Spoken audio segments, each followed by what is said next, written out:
¿Viste? Perfecto. Hola a todas y a todos. Estamos aquí en Club de Lectura con El Infinito en un Junco. Como les venía diciendo, esta presentación va a ser un poco distinta porque los datos ya están, ¿no? En este caso, sería insensato tratar de ampliar más la información porque creo que la autora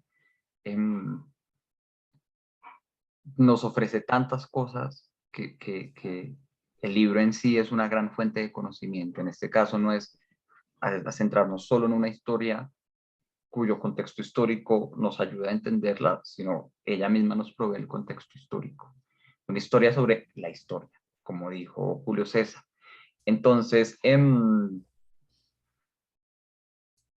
lo que voy a tratar de hacer es contarles cosas de como yo como lector, digamos, profesional, se podría decir, y especialmente en literatura antigua, que es donde yo profundicé mi carrera, puedo contarles ciertos datos curiosos detrás del trabajo de ella, ¿listo? Especialmente sobre nuestra concepción del mundo antiguo. Entonces, esto va a ser una presentación corta de la antigüedad, que es uno de los lugares más maravillosos, una de las cosas más maravillosas que hay para estudiar. Si tienen dudas, díganme y las vamos aclarando, ¿vale? Esta es la autora, Irene Vallejo de Zaragoza, es una señora muy joven. Fíjense que ella es impresionantemente joven.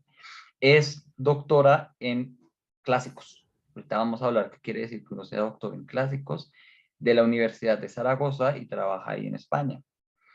Ha sido autora de sobre todo libros de ensayo, aunque tiene 4 libros que son los que tienen estrellita, que son literatura, ¿no? Fíjense que el primero se llama Terminología Libraria y Crítico Literaria en Marcial. Al parecer, su tesis de doctorado fue Marcial. Por eso sabe tanto de los epigramas, conoce también los epigramas de este autor, que es un autor satírico. Y además, al parecer desde su investigación académica, ya estaba interesada en el asunto de las librerías y de la crítica literaria. Luego ella empieza a hacer ensayos más de divulgación, se llama este tipo de ensayo. Como decía Adriana, los ensayos tienden a ser muy aburridos, especialmente los que son de historia antigua. Entonces existe la divulgación literaria, que es tratar de acercar a este tipo de temas a personas que no conocen del asunto y para que aprendan igual sin que se les exija, por ejemplo, saber latín y griego, que es lo que más caracteriza el estudio clásico, es que uno tiene que saber latín y griego. Entonces ese fue el primer libro que sacó. Luego sacó 2 novelas, La luz sepultada y El silbido del arquero. Son 2 novelas que hablan de España en la... Hay una que es en la antigüedad y la otra que es en España en la dictadura de Franco.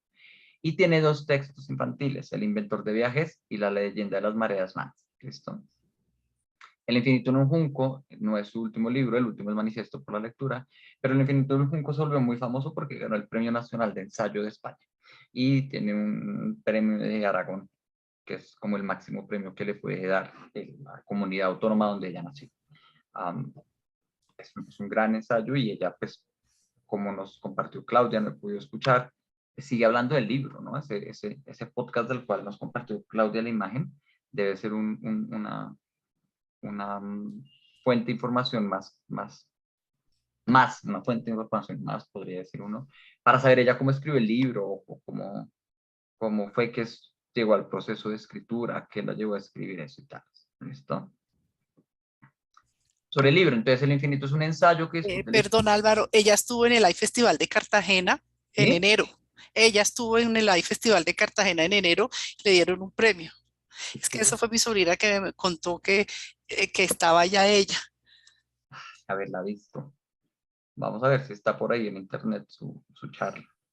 Entonces, El infinito en un junco es un ensayo, ¿no? El ensayo es este género literario que tradicionalmente en el colegio nos han enseñado porque yo todavía lo enseño así, que es el texto académico diseñado para presentar una postura y defender la postura a través de argumentos. En ese sentido, con mucha claridad, entendemos con mucha claridad por qué los ensayos nos aburren, porque generalmente son textos científicos en un sentido, es decir, especializados, y no acuden en general no acuden a la ficcionalización en ningún caso, porque pues, yo estoy tratando de defender una postura y entonces lo hago a través de argumentos y evidencia. No obstante, en literatura contemporánea, ensayo es lo que llamamos más bien, o hay un término más amplio que se llama no ficción, ¿no? Esto es un texto de no ficción porque es mezcla, pues de hecho es historia, pero no es una historia así aburridora. Ahí también caben las crónicas, también cabe el ensayo periodístico, las investigaciones. Entonces no todo ensayo es de hecho lo que nos dicen que es en el colegio, sino más bien es un trabajo investigativo alrededor de un tema, ¿no? En este caso, es la historia de los libros, las bibliotecas, el lenguaje escrito y la literatura en la antigüedad. ¿Listo? Fíjense que ya pasa muy rápido, muy rápido la invención de la imprenta, o la manera en que los medievales escribían y leían, que también son historias bastante impresionantemente hermosas, pero ella se centra en la antigüedad y ahorita vamos a ver qué es la antigüedad. Lo más bonito es que esta exploración sirve como excusa para tratar temas actuales, lo que mencionaron ya varios de ustedes. Eh, ella no menciona un tema sin hacer una comparación, sin hacer un paralelo entre cómo era la vida en la antigüedad y cómo lo es hoy en día, o cómo las manifestaciones del problema, del tema, del centro de la discusión que ella pone en la antigüedad, tiene su manifestación o tiene su representación en la actualidad. En la actualidad, especialmente del siglo XX para acá, ¿no? Desde las guerras mundiales hasta lo que hoy somos hoy en día, lo que consideramos la historia más reciente. Temas como el conflicto, la violencia, el género, como muy bien lo notó Adriana, Rubiela, la clase, todo el asunto de la migración, de Oriente versus Occidente, la tecnología, etcétera, etcétera, etcétera, ¿no?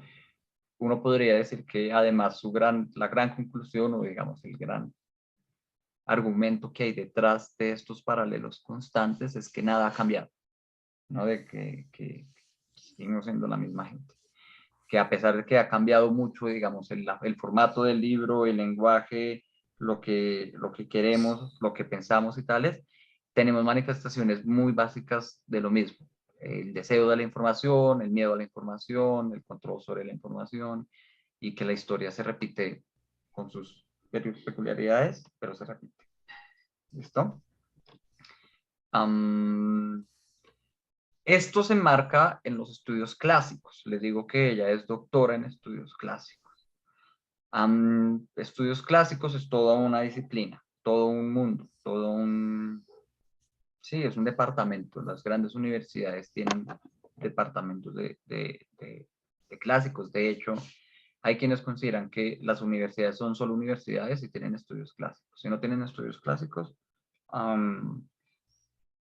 de pronto no es tan universidad. Aquí en Colombia, el único que tiene un programa de estudios clásicos fuerte es la Universidad Nacional, que tiene filología clásica.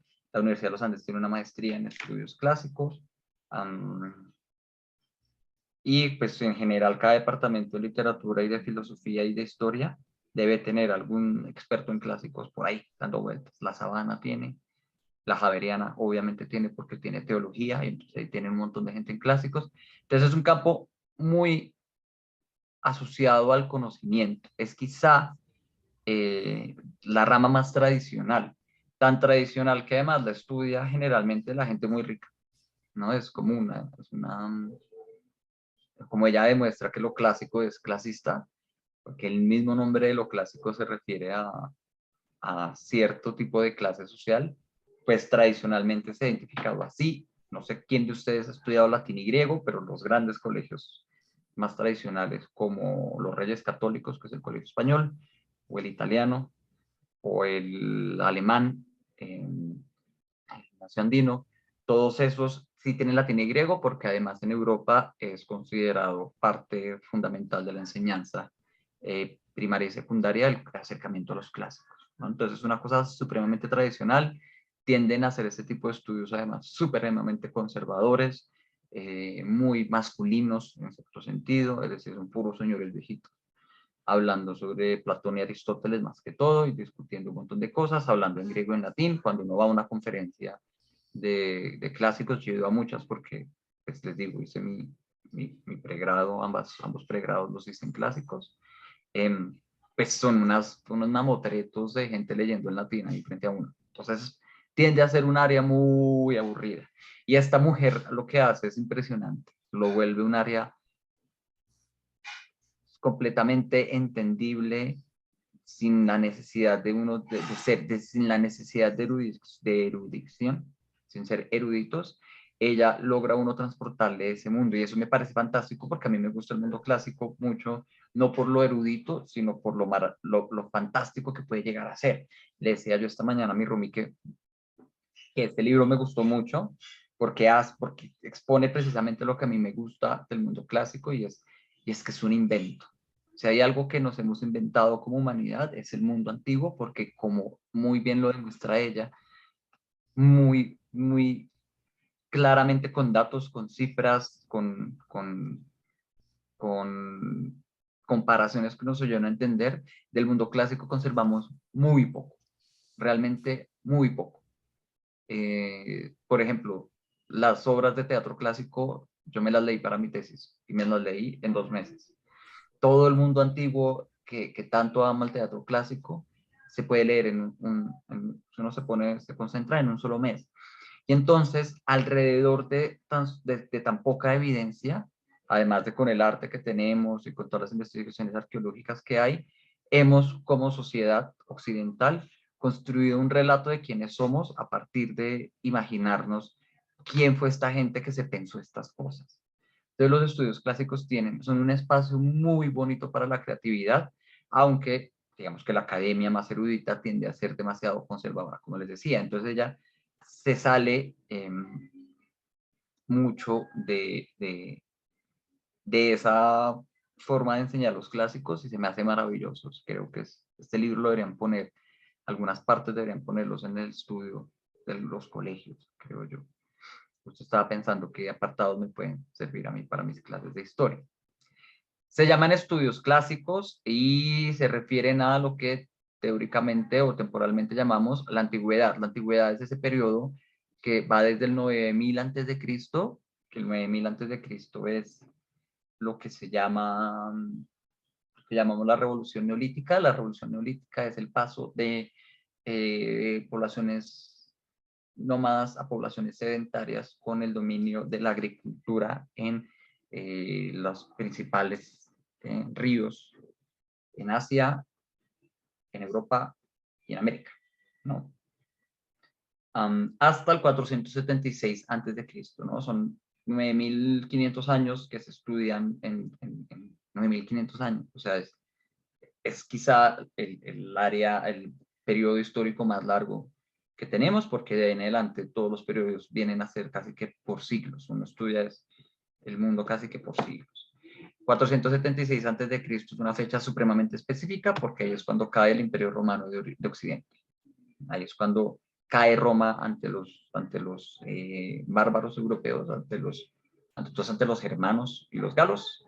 Y entonces se considera que con la caída de Roma cae esto que consideramos los estudios clásicos, se pierde la mayoría de evidencia, sí, de textos, ahí es donde se terminan perdiendo, que vuelven a nosotros hasta el Renacimiento, ¿no? De ahí viene nuestra clasificación muy general de la historia europea entre antigüedad, edad media y edad moderna. Se llama Edad Media. Esta historicidad se la inventan en la Edad Moderna. Y ellos dicen, entre los antiguos que eran una gente retesa y nosotros pasó algo. Lo vamos a llamar Edad Media, lo que estaba en la mitad. Porque, como decía Claudia, en esa época pues, sucedió lo que llamábamos el oscurantismo, que no es otra cosa que se perdió todo el mundo antiguo y la gente estaba encerrada en monasterios rezándole a Dios, y entonces mucho no se hizo. Aunque es falso, sí se hicieron muchas cosas, hay muchas cosas lindas de la literatura medieval, sí es un periodo extraño de la historia en el cual no se sabe de dónde salieron muchas de las ideas, porque se pierde la conexión con la antigüedad, pero en general ellos siguen hablando en el idioma de Aristóteles y de Platón, gracias a filósofos como Santo Tomás de Aquino y a todos los padres de la iglesia. ¿Listo? Los estudios clásicos, aunque se supone que van desde el 9000 hasta el 476, y eso cubre un montón de cosas, se centran además en la parte europea. Si bien hay toda una rama mesopotámica y egipcia, que es la más antigua, como no nos queda registro, como ella misma lo dice, como de esas lenguas no nos quedaron registros para leerlas, nos terminamos enfocando siempre es al latín y al griego. Unos que otros hablan y leen hitita, que es como un lenguaje ahí que está en Turquía y que también tiene ciertos textos conectados con la tradición greco-latina, pero es principalmente estudiar latín y griego, y además, como el latín y el griego son las lenguas de las civilizaciones que estaban cerca del Mediterráneo, se vuelve una historia del Mediterráneo, ¿no? Entonces los estudios clásicos básicamente es estudiar qué pasó en el Mediterráneo entre la antigüedad y el 476, aunque a veces hay interacciones con Oriente y con el norte de África. Para ellos, para los estudios clásicos, es un gran vacío, es un gran hueco, no se sabe qué ocurre. Ni en Rusia, ni por allá, misterio, ni más allá de India, es decir, China, no tienen contacto, que sepamos, tienen contacto a través de India con ciertas cosas chinas, pero no hay. Australia no existe para el mundo sino hasta el siglo XVIII por ahí. El sur de África, todo lo que es África subsahariana, más abajo del Sahara, para ellos no hay claridad de cuál es la extensión del continente africano. El Sahara para ellos es el límite del mundo, y pues más que por supuesto América ni siquiera aparece en su imaginación, ¿no? Entonces es un estudio muy acotado a esa parte del mundo. Ahorita les voy a mostrar además por qué el Mediterráneo es tan importante, es como la historia se ha movido alrededor del Mediterráneo en cuál es el epicentro de la cultura, aunque de unos años para acá eso ya se movió a Estados Unidos, ¿no? Pero a lo largo de la antigüedad se ha ido moviendo de Oriente, desde Mesopotamia, se ha ido moviendo hacia Occidente, y en el Mediterráneo se quedó muchos siglos dando vueltas por ahí, ese epicentro de la cultura. Hay una nueva tendencia, o durante el siglo XIX, el siglo XX, que es que se crea esta rama del conocimiento, se formaliza en las universidades, se vuelve especializada la investigación. Por mucho tiempo, especialmente el siglo XIX, fue recuperar lo que había, las excavaciones, por ejemplo, en la biblioteca de Herculano y todas esas bibliotecas que se han ido apareciendo, o un montón de papiros que de repente aparecen en el Mar Muerto o en las zonas más áridas. Fue estandarizar los textos, como darnos nuestras versiones que hoy en día tenemos, organizarlos, es decir, Platón sacó estos sino aquellos, establecer autorías de textos que nunca tenemos mucha claridad quiénes son. El siglo XIX, por ejemplo, peleó muchos años para definir si Homero existió o no existió, y en esa búsqueda de Homero encontraron las ruinas de Troya y un montón de cosas. Entonces, al principio era una tarea sí, como muy arqueológica, de establecer textos, entonces tocaba tener un conocimiento filológico muy claro, y ya luego empezaron las principales interpretaciones de esos textos a la luz de la tradición. Pero hoy en día ya se acabó ese trabajo en cierto sentido, ya queda muy poco por descubrir en términos que sepamos de datos. Entonces ya ha habido una renovación de los estudios clásicos, y hoy en día yo creo que Irene es, que se llama, es la fiel representación de este tipo de nueva tendencia, y es decir, oiga, los clásicos nos van a enseñar sobre hoy en día, ¿listo? Ya entendimos cómo somos, ya no nos vamos a echar más cabeza tratando de adivinar más cosas, sino la tradición, que es lo que nos ha llegado, cómo nos puede servir para pensar nuestros problemas actuales, todo el asunto de Crimea, Kiev y todo lo que está pasando lamentablemente entre Rusia y Ucrania, puede rastrearse hasta el pasado. Medea, que es nuestra primera bruja de la literatura, viene de Crimea, por ejemplo. Y entonces, si uno hace un estudio de los clásicos, puede sacar lecciones para el futuro, ¿no? Eso es como más básicamente la apuesta de los clásicos hoy en día. Entonces nos están diciendo, oigan, el género también era un problema ya, la clase también era un problema ya, la raza también era un problema ya, todos los problemas políticos y geopolíticos que nos afectan tienen su origen allá. Además, ella tiene hace parte de una nueva tendencia de la academia gringa que se llaman estudios de la historia material. Y así como ella hace toda una historia alrededor del concepto del libro como objeto, hay un montón de estudios gringos que hacen eso al respecto de muchas otras cosas. No sé, uno puede hacer objetos tanto materiales en el sentido que son duros y que yo puedo tener en la mano, como otros tipos de objetos. Por ejemplo, los ríos. Yo tengo una amiga que está haciendo un doctorado en estudios latinoamericanos por allá en Estados Unidos y ella hace parte, digamos, de esa tendencia de la historia material. Ella está haciendo una historia de los ríos, una historia de Latinoamérica alrededor del concepto de río y cómo el río es importante, digamos, para todos nuestros conflictos. Entonces, hace un ejercicio muy similar de pensar cómo las distintas manifestaciones culturales ubican al río dentro de su historia. Es esto precisamente, es un estudio material. El libro, vamos a contar la historia de la humanidad o de la antigüedad a través del desarrollo de la escritura del libro y de todas las cosas asociadas al libro. No, si uno habla de historia política, si uno habla de historia de otro tipo de sucesos, tiene sentido en la medida en que es el libro el que los hila, ¿no? Entonces es esa, digamos que esa es la metodología utilizada por esta investigación. En ese sentido, es una investigación muy, muy sesuda, muy formal. Sin embargo, la manera en que ella lo presenta no es aburrida, ¿no? Entonces tiene esa fortuna de que probablemente detrás de este libro hay un trabajo que no estamos viendo, un trabajo de lectura muy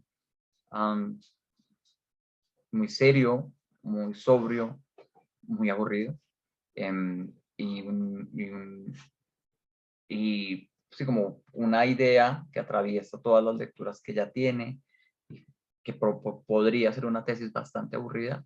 Ella logra además meterle el asunto de la divulgación a través de la ficcionalización.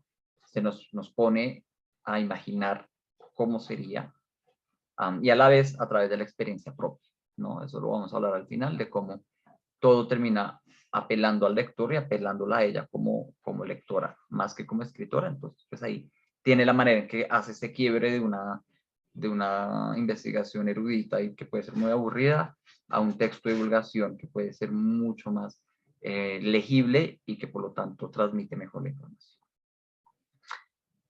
Este cuadrito que puse aquí es uno de los cuadros más comunes usados. Es una de las imágenes más comúnmente usadas para hablar de estudios clásicos. Esto viene de alguna pieza de pottery, ¿cómo se dice pottery en español?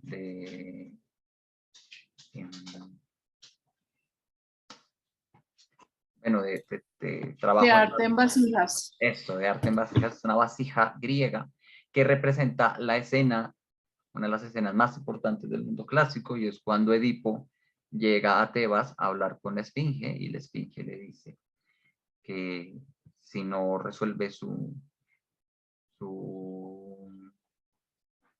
riddle, estoy pensando en inglés, Acertijo. si no resuelve el acertijo, no pues, va a matar a todo el mundo en Tebas. El acertijo es que animal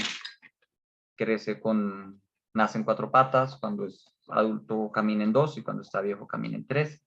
Y Edipo Rey muy astutamente responde: el ser humano, porque cuando nace gatea, cuando es adulto camina en 2 patas, cuando es viejo tiene que andar en bastón, ¿no? Entonces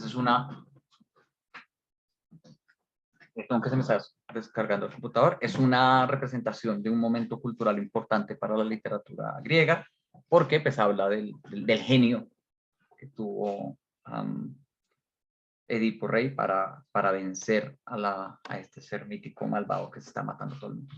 Entonces generalmente lo utilizamos y es mucha evidencia, vamos a ver más adelante, ya habla de varios, de cómo era la vida en esa época, ¿no? Entonces son cosas muy bonitas. Entonces, hay 2 partes del libro, ya ustedes muy bien lo identificaron. Se llaman estudios greco-romanos porque pues, nos habla de 2 partes de la antigüedad, de Grecia y de Roma, y ella lo piensa a través de 2 grandes imperios. Primero es Grecia y el Imperio Macedonio. Como vieron, Alejandro Magno, que es el rey de Macedonia, recibe el legado de la época clásica. Cuando nosotros hablamos de época clásica en La antigüedad también tiene sus periodizaciones más determinadas. La más vieja llamamos Grecia arcaica, ¿no? La Grecia arcaica, Homero cae en Grecia arcaica, en el periodo arcaico. Luego viene el periodo micénico, que es el periodo de los grandes palacios. Entonces ahí tenemos todo lo que es Agamenón y esa gente, Agamenón y Tebas. Eso va como del siglo octavo al siglo sexto antes de Cristo, y el siglo quinto y el cuarto es lo que llamamos la época clásica, que es Aristóteles y Platón, básicamente. Sócrates, Aristóteles y Platón, más los tres grandes trágicos, Eurípides, Esquilo y Sófocles, el primer historiador Heródoto, y también un historiador posterior que se llama Tucídides. Es además la época de la lucha de dos guerras muy importantes, las guerras médicas, que son Grecia contra los persas, y la guerra del Peloponeso, que son griegos entre ellos, atenienses contra espartanos, ¿no? Ese periodo es el que llamamos la Grecia clásica, la que nos imaginamos de gente andando en toga, caminando por ahí, es esa. Alejandro Magno no es de la época clásica, Alejandro Magno es de la época posterior, que se llama la época helenística. Y después de la época helenística viene la época bizantina, que es después de la caída, o durante la caída del Imperio Romano, por ahí está la época bizantina. Entonces Alejandro Magno es un helenista, pero él recibe el legado de la época clásica porque Aristóteles fue su profesor.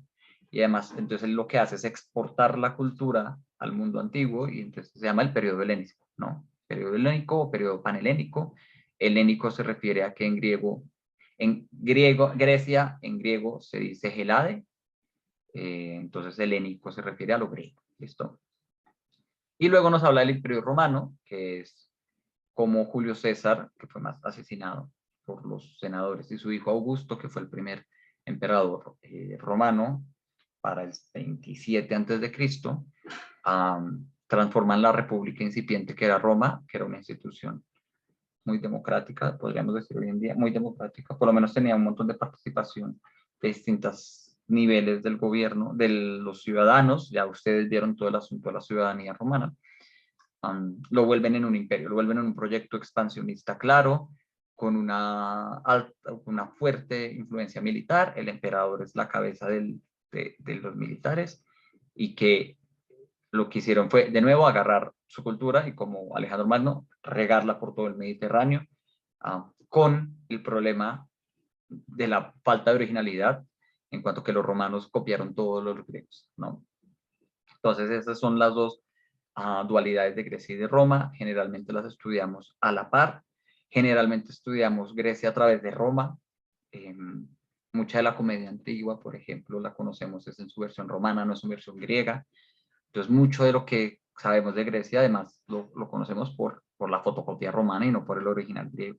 Muchas de las estatuas griegas son romanas, de hecho. Entonces, es importante siempre tener en mente esa dualidad cuando uno estudia el mundo antiguo mediterráneo. Fueron dos grandes culturas muy conectadas, distintas, y además que coexistieron.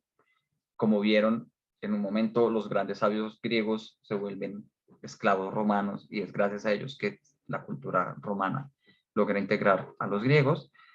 Y entonces por eso es importante entender estas dos partes. Además,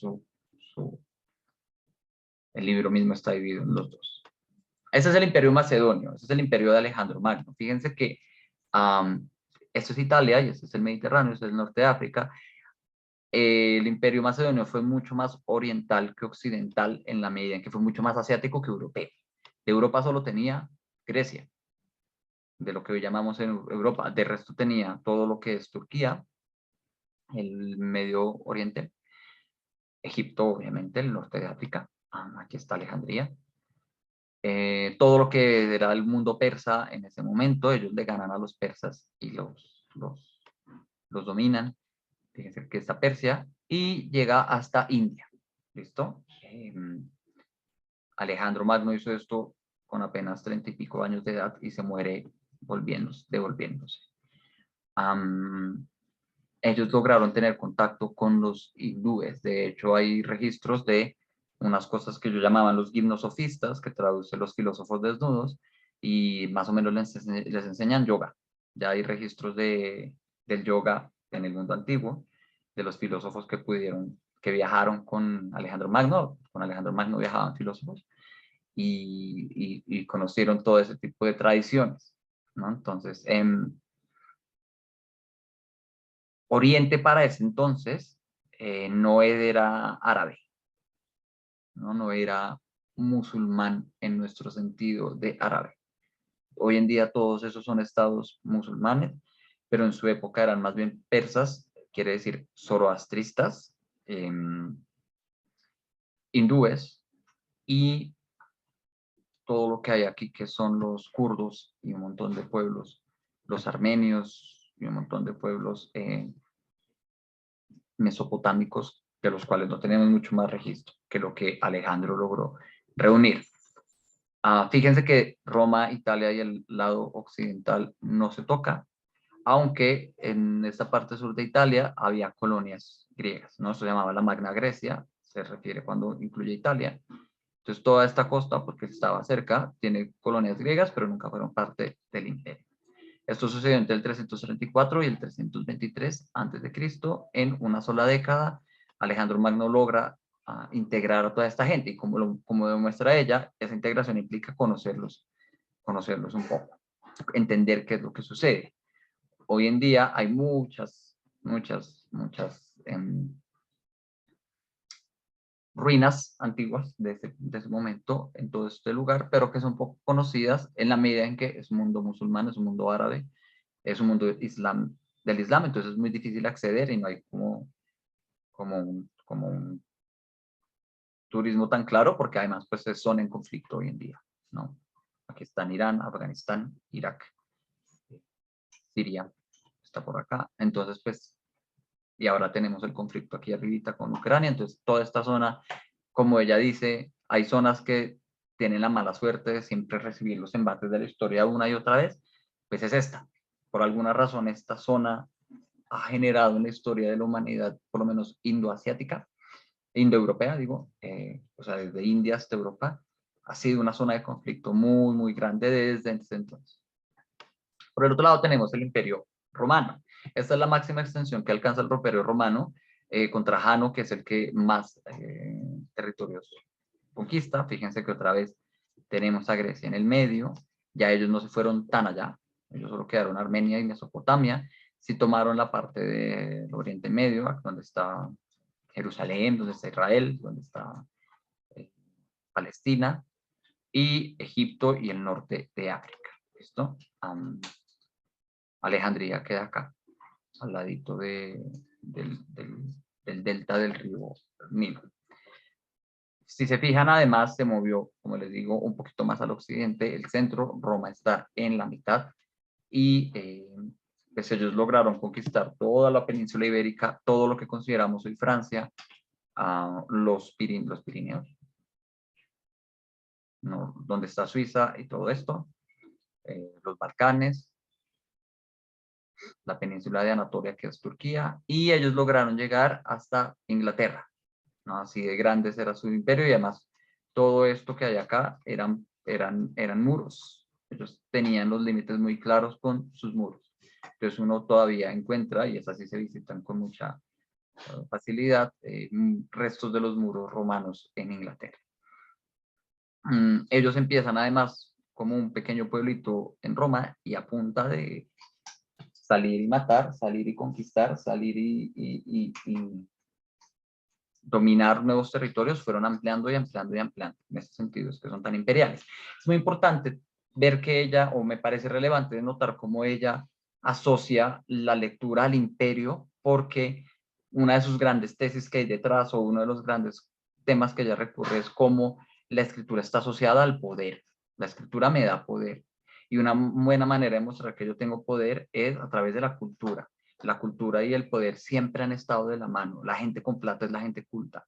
La gente poderosa es la que define qué es lo civilizado y qué es lo no es civilizado, y por lo tanto es por eso tan importante investigar, o para ella su metodología es investigar este concepto de la escritura a través de las variaciones geopolíticas que tuvo el mundo antiguo. Porque además eso nos permite entender por qué, por ejemplo, Grecia tiene tantos cambios. Grecia siempre ha sido territorio de muchos imperios. Más adelante, como en el siglo X, esto se vuelve árabe. Todo este pedazo de Grecia se vuelve un mundo árabe. Entonces es una tercera capa que se le suma griegos, romanos y árabes, solo que ella no se mete con el lado árabe. Generalmente los estudios clásicos, como se acaban en el 476, que se cae el pedacito de la izquierda, en el 476, en el 400 el imperio se divide en dos. Se vuelve el de Oriente y el de Occidente. La capital del de Oriente se mueve a Bizancio, que es lo que hoy llamamos, ¿cuál es la capital de Turquía? Ankara, entonces no es Ankara, lo que habíamos visto con Estambul, Constantinopla era el nombre que tenía en la antigüedad, porque era la capital del imperio de Oriente, cuyo emperador fue Constantino. Entonces Constantinopla, o hoy llamada Istambul, se vuelve la capital de este imperio, e Italia queda y Roma queda como capital del imperio romano de Occidente, pero los bárbaros, especialmente los que venían de Alemania y un poquito de Inglaterra, empiezan a bajar y reconquistan todo esto. Reconquistan, desacaban, y en el 476 cae el imperio romano de Occidente. El de Oriente se pasa a llamar Imperio Bizantino, y ahí acaba la antigüedad y empieza la Edad Media con los pequeños reinos católicos que quedaron por ahí dando vueltas, la mezcla romana con los bárbaros, y empiezan a surgir las nuevas lenguas, ¿no? El español, el portugués, las lenguas romances, y el inglés y el alemán empiezan a tomar dominancia y acaban con el latín, ¿no? Es muy importante porque cuando se acaba el Imperio Romano de Occidente y se acaba la antigüedad, también se acaba la escritura en latín por lo menos la escritura clásica en latín. Aquí siguen escribiendo mucho en griego, y esto se llama griego bizantino. Y aquí además es donde surge, digamos, el catolicismo más viejo, viene por estos lugares. Ella tiene además una cosa muy linda en la concepción de la historia, que lo hemos repetido ya varias veces, y es lo cíclico de la historia. Esto fue planteado no por ella, sino desde la antigüedad por Polibio, que es este viejito, que es un historiador. Polibio es del siglo II antes de Cristo, que a él hace una historia general del Imperio Romano, estando en Grecia, en griego, y él dice, vea, lo que nos ha enseñado las expansiones del Imperio Romano es algo que hemos aprendido con el Imperio Macedonio, y es que la historia siempre se repite dada la naturaleza humana. Entonces él establece como la primera teoría histórica, historiográfica, en que la historia no solo es contar los eventos, sino explicar por qué los eventos suceden de determinada manera y que lo podemos utilizar como una metodología para el futuro. Y le dice, vea, los estados siempre, la historia se mueve alrededor de la disputa del poder, y los estados siempre pasan por ciclos que se van a ir repitiendo. Generalmente empieza con una monarquía o un totalitarismo, o un punto clave es cuando hay un solo emperador dominando un gran territorio, que llega a un punto de quiebre a una revolución, y esa revolución lleva a nuevas formas de gobierno que terminan concretándose en alguna suerte de democracia. Después de la revolución y de todo el desorden, la gente se une y dice, bueno, ahora lleguemos a algún acuerdo y establezcamos una nueva sociedad, la sociedad se vuelve muy próspera, la gente es muy feliz, y llega un punto en que esa felicidad y esa prosperidad hace que haya una disputa de poder, un nuevo totalitarismo, una nueva revolución, y así se repite. Eso lo establece Polibio hablando de la manera en que los romanos conquistaron, lograron meterse en los gobiernos de las pequeñas ciudades que había antes de que ellos llegaran, y es retomado por Maquiavelo, por ejemplo, en el siglo XV del Renacimiento, que dice, vean, Polibio tenía razón, y hace toda una historia del Imperio Romano demostrando que esto es verdad. Y fíjense que ella lo hace igual. Así ella no se centre, digamos, en las discusiones sociopolíticas de distribución del poder. Ella nos está diciendo todo se repite. La censura se repite. Quemar libros sucede otra vez. Destruir los centros de poder está sucediendo. Destruir bibliotecas sucedió en Sarajevo, etcétera, etcétera. Ella nos está diciendo, ojo, lo bonito de estudiar los antiguos, lo importante de estudiar los antiguos, de imaginarnos cómo es el mundo para ellos, es que podemos notar cómo nosotros, que somos contemporáneos, modernos, que supuestamente ya progresamos de allá atrás, vamos a seguir cometiendo las mismas acciones. Solo que con nueva tecnología, con nuevas concepciones, con un mundo mucho más amplio, con nuevos continentes en el medio, pero dado que bebimos de esta tradición, que somos los hijos de estas lecturas, que nuestra concepción del bien y del mal, de lo que es una buena democracia, de lo que es una mala democracia, de lo que es una sociedad, de lo que es la felicidad, vienen básicamente de Aristóteles y Platón, pues nuestra naturaleza es la misma que la de esta gente y por lo tanto vamos a seguir haciendo lo mismo. ¿Listo? Y es muy valioso como ella siempre tiene esos paralelos, se me hace un ejercicio impresionante porque también uno reconoce lo salvaje o lo viejo que uno puede ser, ¿no? Lo antiguo que uno puede ser.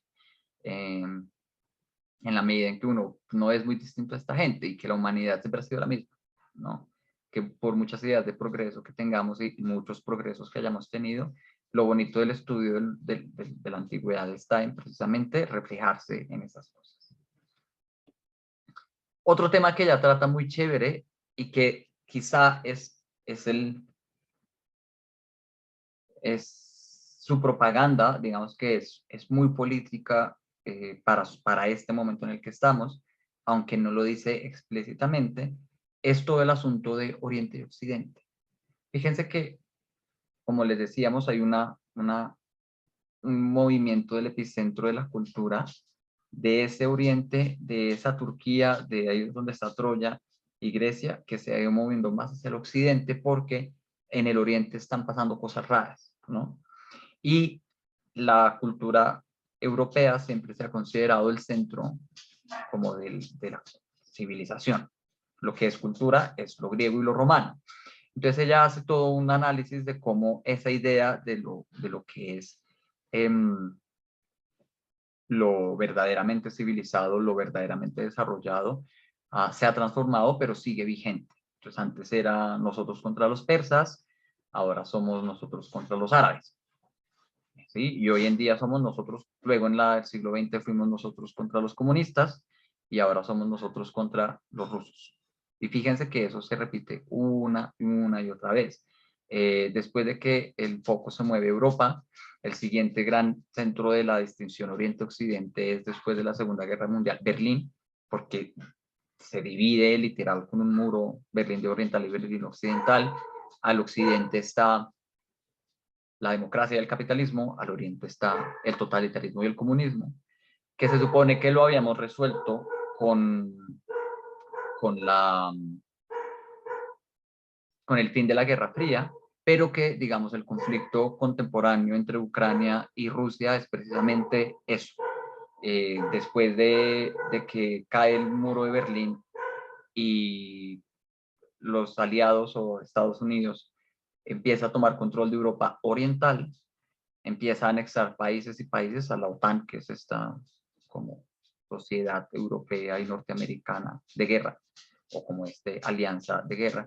Y lo que tiene muy molesto a Rusia en este momento es que el último que le quedaba, que es Ucrania, ya está metiéndose ahí, ¿no? Entonces, como que Occidente se está metiendo en los centros de poder de Oriente y Rusia no quiere eso. Entonces, esta distinción de Oriente y Occidente que rastrea ella muy bien y que le pega, le hace unos guiños, es la principal fuente de nuestros conflictos geopolíticos del mundo. Este es un cuadro pintado por un francés en 1873, si no estoy mal, en el cual muestra cómo Napoleón llega a Egipto.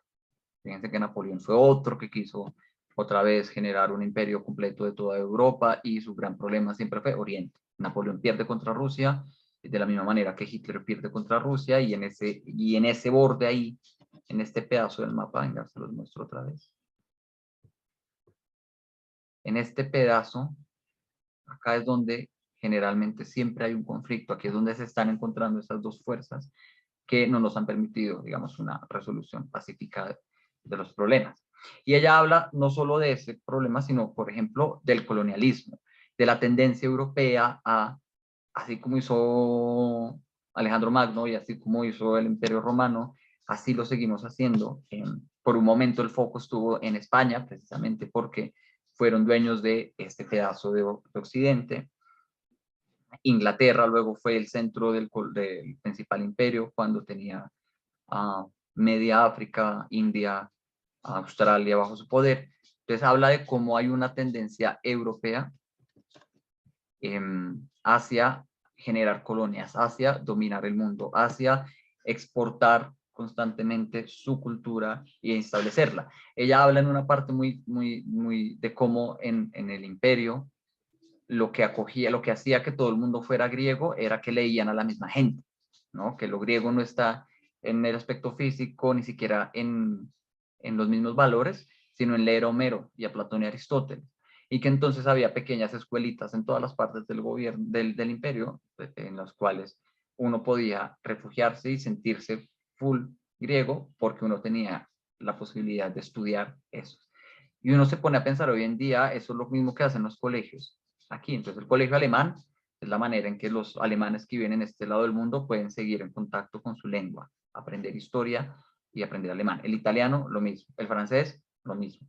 El San Jorge, lo mismo con los de Inglaterra, o el English con Inglaterra.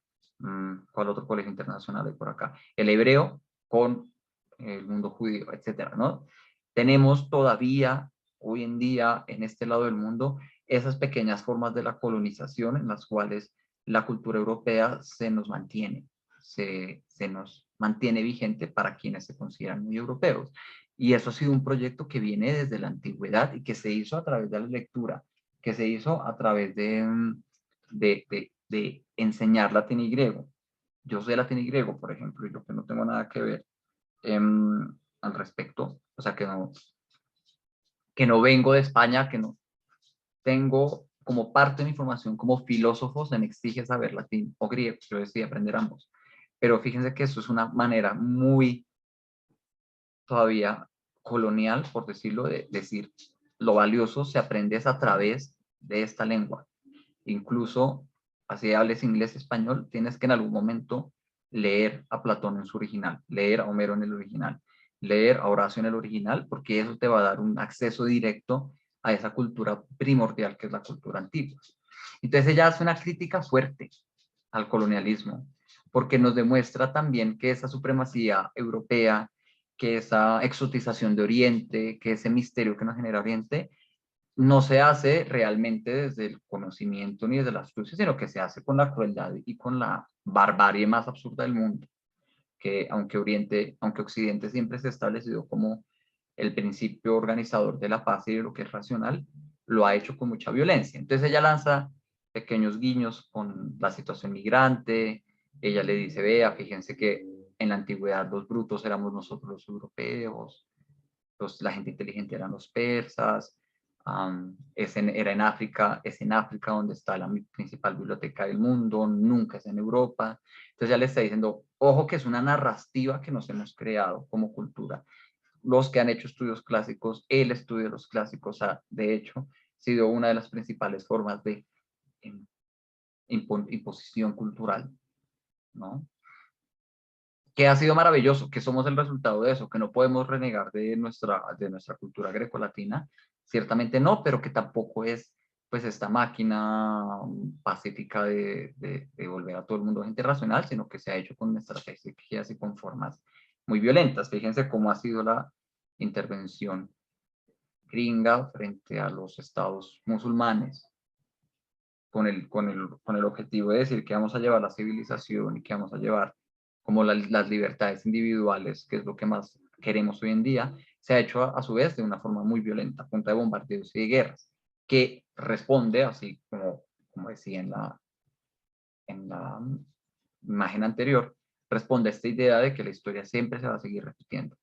Solo cambian el tipo de armas y el lenguaje en el que lo estamos haciendo. Nuestro centro cultural ahora, como les decía, es Estados Unidos y es la cultura de la cual vemos todos, pero ella, al ser producto de esa cultura occidental, va a repetir las mismas estrategias frente al otro, frente a Oriente, frente a ese territorio que es completamente inexplorado. Fíjense que de todos los libros que hemos leído en el club, el único que no es occidental, además de No, el único que no ha sido occidental es el que leímos para el mes pasado, Paraíso, de este señor africano. No sé si ustedes se acuerdan, que eso era en la costa de Tanzania, que ellos decían, más allá del lago, donde está el Congo, hacia el occidente está la selva y de pronto está el paraíso. No sabemos, nuestro mundo no está para allá. El mundo de ellos se extiende desde su costa hacia el mundo árabe, hacia China, hacia Egipto, hacia el sudeste asiático. Ese es el único texto en el cual no existe esa idea de que lo oriental es lo raro. Ellos son los que están diciendo lo occidental, los europeos, esta gente blanca, estos monstruos que tienen la capacidad de revivirse uno a los otros, son una gente violenta. Ese es el único realmente texto que nos ha mostrado eso. Como hemos leído textos todos occidentales, todos que beben de la literatura occidental, el otro siempre generalmente es el musulmán, el otro siempre es el raro, es siempre el oriental, ¿no? Entonces ella está discutiendo mucho detrás, yo creo, o más bien es mi lectura de, de, desde que el punto en la academia en el que yo estoy, o en el punto en que la academia que yo investigo está en identificar esas distinciones entre Oriente y Occidente y hacer críticas a la cultura europea que tiende a negar al otro y a siempre decir que son los otros los malos, pues ella nos está diciendo, ojo que desde la antigüedad sabemos que esto es medio mentira. Ojo que desde la antigüedad es muy claro que aunque el centro de poder sea Roma o Grecia, la cultura se ha desarrollado, es en la periferia, la cultura se ha desarrollado y se ha mantenido y se ha guardado gracias a locos como Ptolomeo en Egipto, a los árabes que fueron los que guardaron y tradujeron a la mayoría de Aristóteles y Platón, y es por ellos que los podemos leer. No es tan maravilloso el proyecto de los Avengers, por decirlo así, si no es tan maravilloso Capitán América, sino más bien tenemos que reconocer cómo nuestra cultura depende y ha bebido siempre del otro. Y eso gracias a eso es que estamos acá. Y ella hace mucho énfasis, por ejemplo, en los autores, como esa es de española, los autores hispanos, que no están cerca de Roma, entonces que también son un poco al margen, y que es gracias a ellos a los que tenemos acceso a este mundo antiguo que tanto nos genera placer y que tanto nos genera misterio y que tanto nos atrae. Finalmente, para terminar, una cosa que ustedes también señalaron mucho es cómo todo está hilado a través del proceso de lectura. Cómo ella nos cuenta cómo ella se hizo escritora, cómo ella se hizo lectora, cómo ella sufrió la violencia del bullying, cómo ella a través de la escritura ha logrado superar sus traumas, básicamente, cómo hay una terapia a través de la lectura y cómo eso es lo que nos une a todos, a fin de cuentas. Esa cosa de interpelarlo a uno constantemente, yo lo leí en Kindle, ¿no? Entonces cada vez que ella decía, es que los que leen en Kindle y tales, yo decía, oiga, sí. Nos dice que la cultura, más allá de que seamos griegos o romanos o que seamos occidentales o orientales, lo que nos une como seres humanos, lo que nos atrae, los que nos traigamos a este tipo de eventos como un club de lectura es la experiencia de lectura. Todos y todas nos une, por lo menos los que somos alfabetizados, el hecho de que todos entendemos, como decía Marta, qué es esto de encerrarse, pegarse a unas letras y aislarse del mundo completamente, ser capaz de, por medio de la lectura en voz baja, en la lectura mental, la lectura privada, la lectura íntima,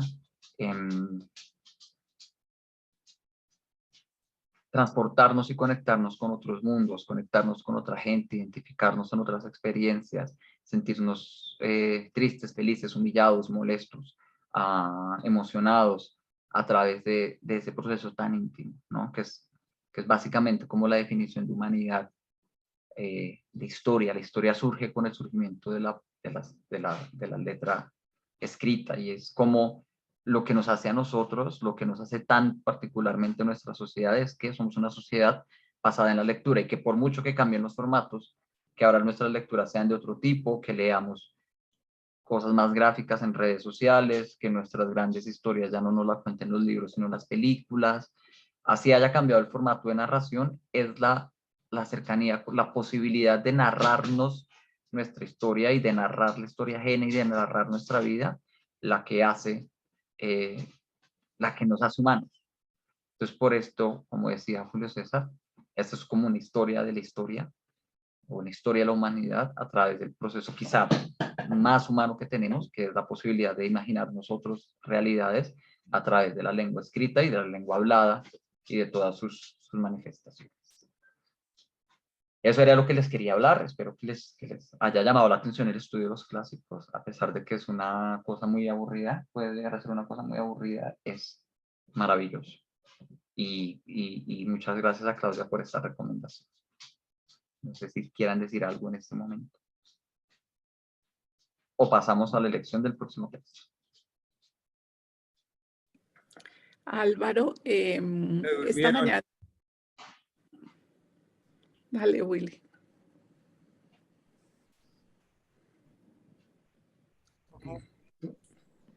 Esta mañana Álvaro escuchaba una entrevista que le hicieron recientemente a Irene Vallejo y le preguntaban qué sigue ahora. Uh-huh.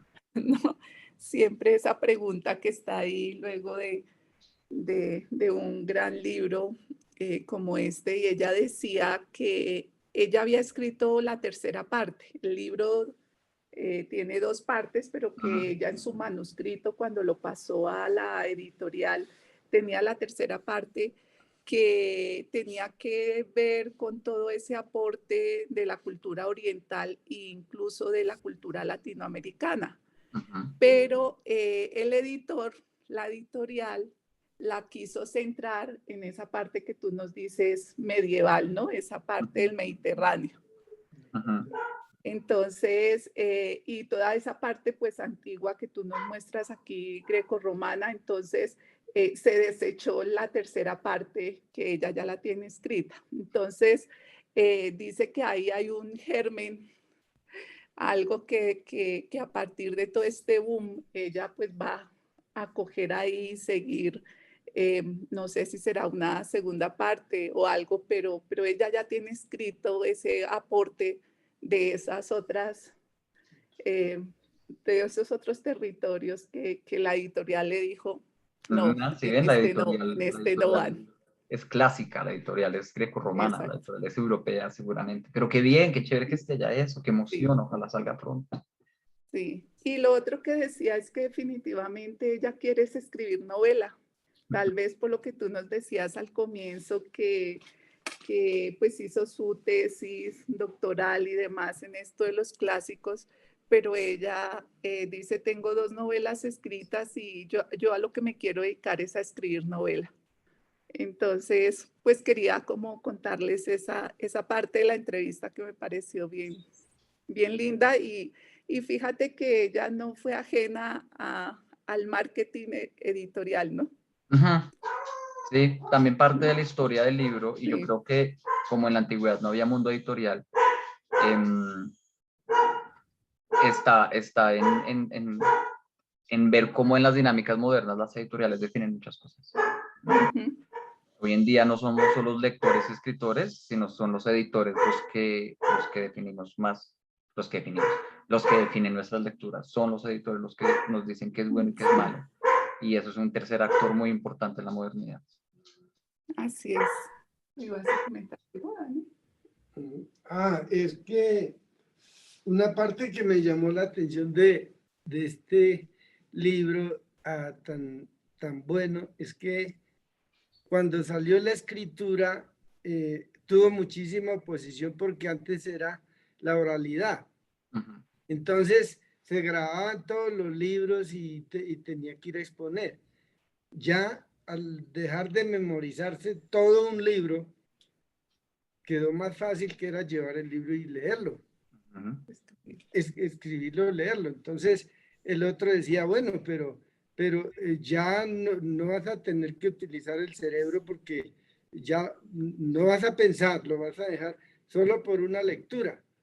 Entonces veía esa oposición que había entre la oralidad y la escritura.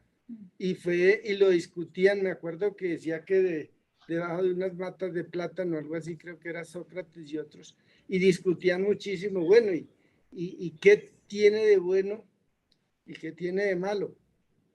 Ujú. Sí, sí, sí, es una disputa y que ella misma dice con el internet pensamos ahora lo mismo, que es la gente va a dejar de leer porque ahora el internet nos está ofreciendo la oportunidad de tener la información a la mano. Ya no somos buenos investigando, pero igual pues esa disputa va a tener que pasar y algo va a quedar y seguramente la lectura va a permanecer. Otras formas de lectura, pero eso va a seguir. ¿Quieres decir algo más o pasamos a las propuestas para el próximo mes? No Pues sé, no sé si alguien va a decir más. alguien antes de que yo interviniera iba a comentar algo. Willy, tal vez, o Mono. No, no, yo que es que como hubo un silencio ahí permanente, dije, no, se durmieron con la explicación de... No, de No, ninguna no, manera. no, no, para nada. De ninguna manera. Estaba interesante No, la exposición. pero Entonces, cuando dijeron intervengan, nadie, nadie dijo, nadie No dijo, lo "Ah, siguiente. No, pero ¿quién se duerme con esta explicación de Álvaro? Exactamente. ¿Quién?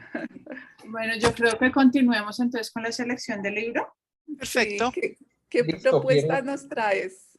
Quiero clásicos, ya que hablamos tanto. Entonces voy a proponer dos clásicos. Qué tanta, qué peligro. Qué susto. Dos clásicos que no son clásicos griegos ni romanos. Pues, lamentablemente, leer a Hormero y leer a La esa gente es muy difícil, muy difícil. la vorágine. Estaba pensando eso en no es clásicos clásico. colombianos.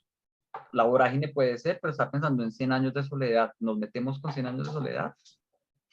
Yo creo sería ¿Y el un otro? repaso de ese o de la vorágine, porque yo creo que la mayoría nos ha tocado leerlo. Yo he leído 100 años de soledad 4 veces. Claro que cuando hace miles de años. Podríamos intentarlo de nuevo, o si no, irnos Lástima que no hubiera uno por ahí oculto, Ay, uno de esos que yo lo uno... compré, yo tengo el libro, lo compré hace poco, el de 100 años.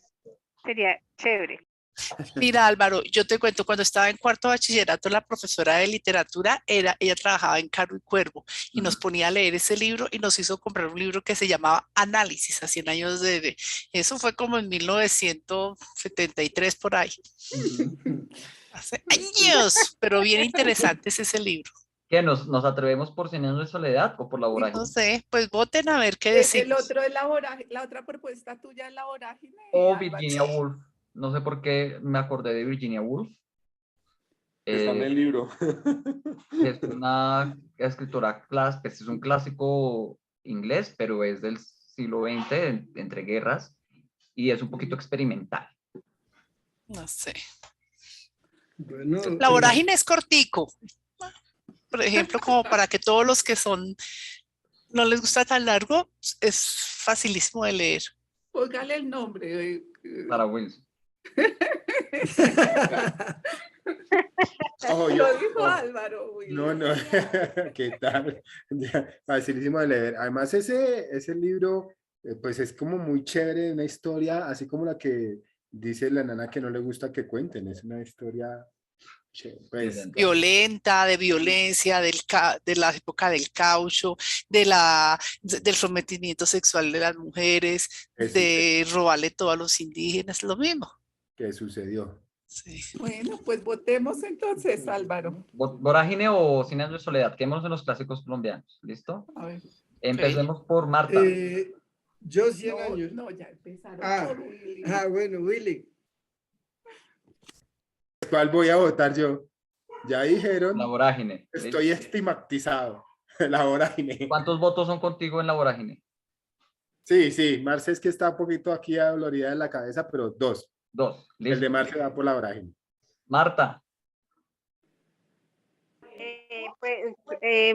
100 años de soledad. 100 años de soledad. Listo. A no perder la compra, dice. Pero que no perder la compra. Julio César. Yo me voy por la vorágine porque realmente 100 años de soledad me parece sobrevalorado. De Sí. García Márquez, de los clásicos, me gusta El otoño del patriarca. Ok. Melba, Yo me voy también por la vorágine. Claudia, Yo me voy por la vorágine. Adriana y demás. Mi madre no nos dijo cómo le pareció el libro Ah, sí. hoy. Que no preguntaran, dice. Yo no quisiera leerme ninguno de los dos. Pero Ya los hemos leído, es un repaso. ¿Y cuál Exacto, propone? ¿Y pero cuál propones? ninguno de lástima los que no dos era es algo que me Mm, apasione. Pues digamos que a mí tampoco, pero pienso que es como más, en mi concepto, más, llevadero. más mejor y menos peor, por decir otra cosa, la vorágine. ¿Hay otro? ¿Por qué no proponen otro? No, Eso, solo uno que hay sea dos, oculto, que uno que por ahí que no conozcamos, que O bueno, les propongo El Virginia. amor en tiempos de cólera tal vez es el mejor de Gabriel García Márquez. No, 100 años de soledad es interesante, pero es que ese señor, no, mejor dicho, ese señor no me gusta. No, pero leamos, ahí sí, de todo hay que aprender algo, lo que digan. A mí tampoco. Estamos Ay, votando por Déjanos reflexionar. sí. no desordenen la, Otra no opción desordenen es- la votación. Virginia Woolf, ¿Cuál de Virginia Woolf? Orlando. Orlando se llama. Ve, Ajá. yo porque vi ese libro este fin de semana. Orlando, perfecto, perfecto. Bueno, como yo no quiero leer a Gabriel García Márquez y me rehúso a volver a leer La vorágine y su campo por el Orinoquía, por la Orinoquía, por el río Orinoco, diría que Virginia Woolf. Orlando de Virginia Woolf. Mami, ¿tú cuál? Pues yo también ese. también Influenció la mamá. Ese es cortico, tiene... No, pero Álvaro, entonces comencemos porque no habíamos puesto a Virginia. De nuevo, listo. Sí. Porque si gana la vorágine, tenemos que leerla. Eso sí. Tenemos letras para adelante. Rubiela y Daniel, ya que tenemos 3 opciones por cuál se van. Que Dani escoja esta vez. Bueno, Virginia. Nana tiene un poder de influencia a través de la pantalla. Virginia Woolf, 2 votos. 3. 4. Madre, alza tú la manita. Bueno, entonces van 2 más Adriana y la señora madre. 4. Yo también. Marta, 5. Pilar. Virginia. Virginia, 6. María Clemencia. no, Marta, protege la inversión, Martica. Claudia. Bueno, ya ganó Virginia. Me Y tocará los otros ya los alternar. leí. Listo, entonces le damos Orlando y Virginia Woolf. Íbamos ganando hasta que intervino Adriana. Es increíble Ajá. la no democracia que hay. Estábamos resignados. Oiga, Wilson, se tiene que ir acostumbrando a que